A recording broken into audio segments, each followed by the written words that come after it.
और जब पहले शब्द की अंतिम ध्वनि आ हो और दूसरे शब्द की प्रथम ध्वनि आ हो, तब भी यह आ में परिवर्तित हो जाती है।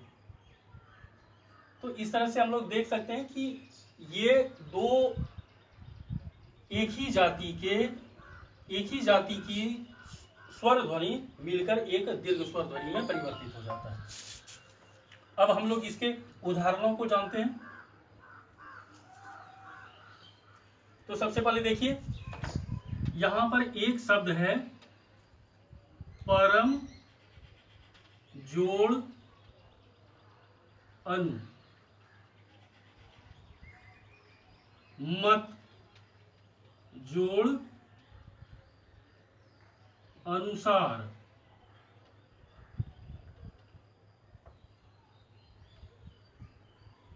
उसके बाद योग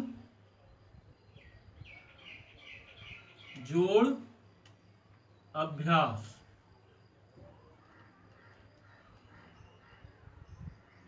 ये 3 शब्द मैंने यहां पर लिया है। अब यहां पर देखेंगे कि ये तीनों ही व्यंजन हैं, तीनों ही मो, तो और गौ व्यंजन हैं, लेकिन ये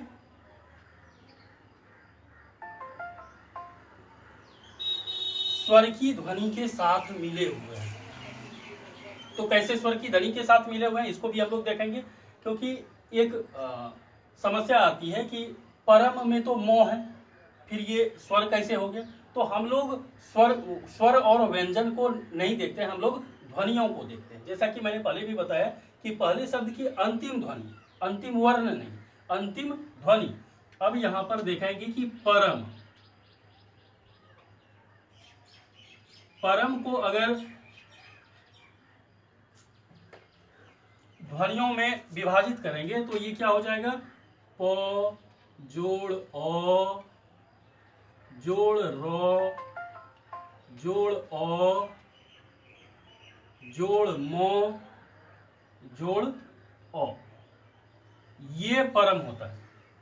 अगर यहां पर जब भी देखेंगे शब्दों का ध्यान रखेंगे कि अगर वहां पर अंतिम वर्ण के नीचे हलंत लगा हुआ है, जैसे प र म, ये हलंत लगा हुआ शब्द अगर होगा तो समझ लेंगे कि ये व्यंजन है, यहां पर अ नहीं है। हलंत का मतलब ही है कि वहां से स्वर हट जाता है। तो यहां पर कैसे हो जाएगा, प जोड़ अ जोड़ र जोड़ अ जोड़ म। यहां पर देखिए अ नहीं आया, क्योंकि यहां पर हलंत लग गया। हलंत लगने से स्वर की मात्रा हट जाती है और वो पूरी तरह से व्यंजन बन जाता है। अब देखिए, तो यहां पर चूंकि स्वर की ध्वनि आ रही है, अंतिम स्वर जो है वो अ है और पहला भी स्वर जो है वह अ है, तो दोनों ही मिलकर क्या हो गया, परम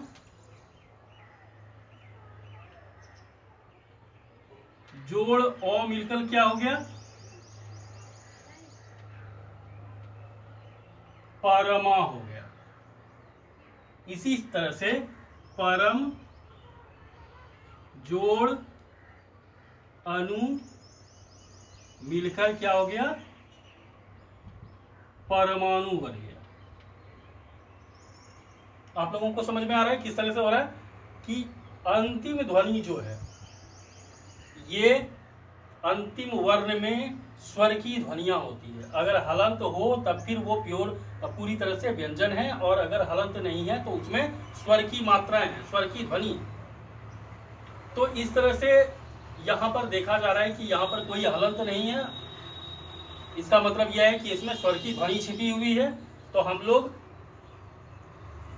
अंतिम ध्वनि अ प्लस अ जोड़ अ मिलकर क्या हो गया, आ में परिवर्तित हो गया।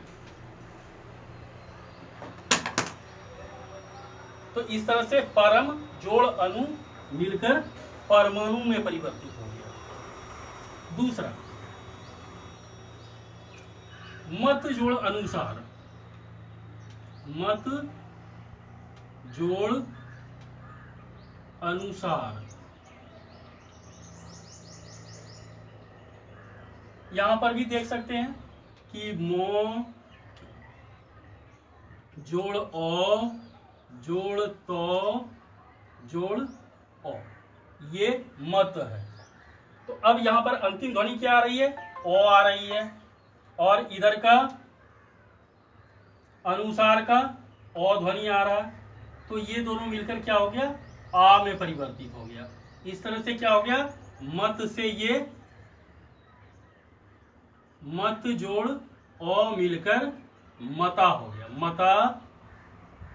और उसके बाद की जो बची हुई, इसको भी यहां पर लिख देंगे नुसार। तो क्या हो गया? ये दोनों मिलकर मतानुसार हो गया। मत जोड़ ओ जोड़ नुसार, अर्थात मतानुसार हो गया। तो इस तरह से दूसरा भी समझ में आ गया। अब तीसरा हम लोग चलते हैं योगाभ्यास पर। योग जोड़ अभ्यास। अब यहां पर भी देख रहे हैं कि इसमें भी, योग में भी क्या है? यो जोड़ ओ जोड़ गो जोड़ ओ, योग हो गया। अब इसमें ध्वनि क्या आ रही है? अंतिम ध्वनि स्वर आ रही है। अभ्यास में भी पहली ध्वनि क्या है? ओ है। ये ओ दोनों मिलकर आ में परिवर्तित हो गया। तो इस तरह से इसका हो गया योगाभ्यास। योग से, योग में जब ओम की मात्रा मिल गई तो क्या हो गया? योगा, और इधर भ्यास, तो ये योगाभ्यास में परिवर्तित हो गया। हमेशा ही ध्यान रखेंगे कि अगर किसी भी वर्ण के नीचे में अगर हलंत लगा हुआ है तो वह व्यंजन है, नहीं तो उसमें स्वर की ध्वनियां छिपी हुई है, अर्थात उसमें स्वर का मेल। तो ये जरूर ध्यान में रखेंगे, तभी आप संधि को बना पाएंगे अच्छे तरीके से। तो इस तरह से ओ ध्वनि वाला समाप्त हो गया। अब हम लोग आते हैं आ में।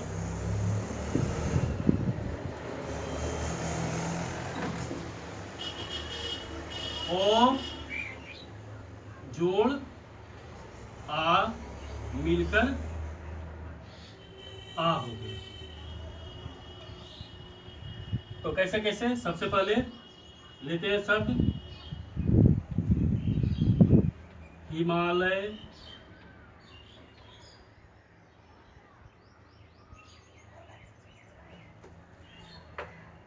पुस्तकालय,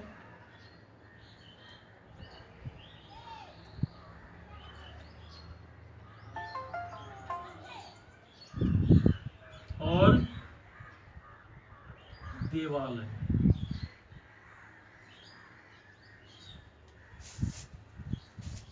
अब ये तीन शब्द हैं, देखो इनको इनको देखिए जरा सा कैसे हैं। हिम जोड़ आलय,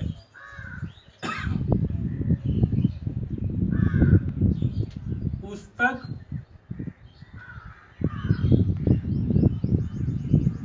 जोड़ आलय,